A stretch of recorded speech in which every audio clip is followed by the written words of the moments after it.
In the 1830s, Chinese sailors first visited New York City. In 1847, 3 Chinese students arrived in New York. One of them graduated from Yale University. In the 1850s, more than 150,000 Chinese laborers joined the gold rush in California and became the main force in the construction of railway. Many lost their lives due to discriminatory working conditions. In 1862, when the Chinese laborers outperformed other workers, the U.S. Congress passed a law restricting Chinese workers to work in certain industries. By 1880, 25% of California's workers were Chinese, but they were forced to live separately from other Americans.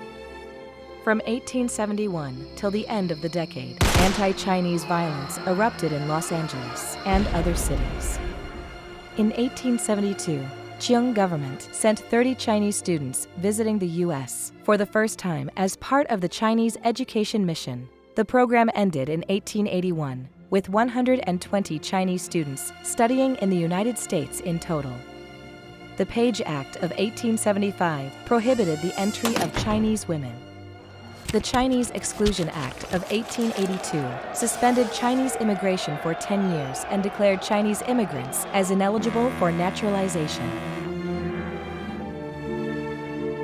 In an 1898 landmark decision by the Supreme Court in Wong Kim Ark versus U.S., the U.S. Supreme Court found a Chinese child born in the United States a U.S. citizen by birth, reversing the previous law.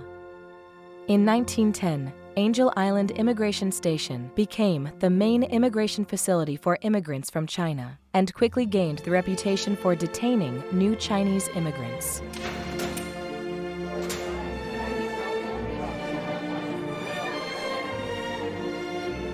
In 1941, the United States declared war on Japan, and China became an ally of the United States in World War II.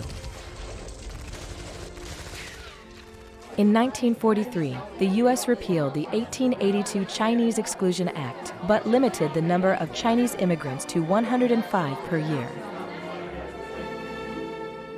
In 1965, all the restrictions on Chinese immigrants were lifted, and Chinese were allowed to immigrate to America freely again.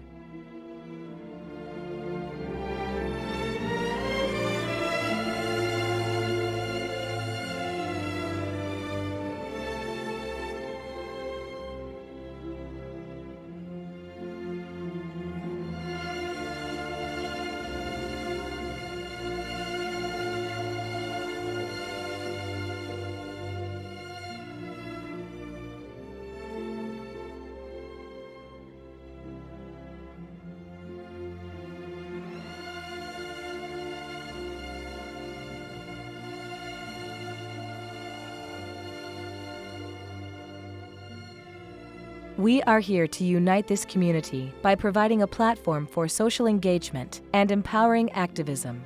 This site is one of the few nationally authorized direct petition channels to the United States Congress. Our volunteer matching program recruits and organizes volunteers for community causes. We work with pro bono legal service providers and institutions to meet public interest legal needs. The research program commissions studies to understand our community issues and priorities.